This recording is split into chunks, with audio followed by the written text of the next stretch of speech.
আমি তম্বকের চলে এসেছিলাম, কিন্তু কিন্তু ভিডিও করতে পারিনি, যার জন্য একটা কাজ ছিল বলে সেটা দেরি হলো।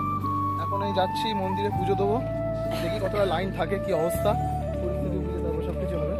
দেখা যাক, আপনাদেরকে দেখাবো যে কোথায় কোথায় কী আছে। সামনে মন্দির আছে, মন্দিরে যাচ্ছে আস্তে আস্তে হেঁটে হেঁটে।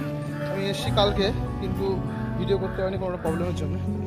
বৃষ্টি হচ্ছিলো, খুব অসুবিধা চারিদিকে, আর একটু সমস্যা ছিল এদিকে ওদিকে, জন্য এখন যাবো মন্দিরের দিকে। আমরা এগোচ্ছি, সামনে পাহাড়, তারকেশ্বরের মন্দিরের পিছনে পাহাড় আছে, সেই পাহাড়টা এই যে দেখা যাচ্ছে দূরে, সত্যি খুব সুন্দর।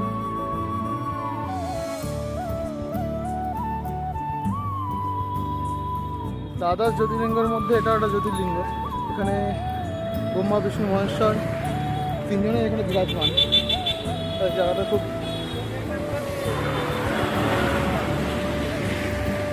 মাহাত্ম্য আছে।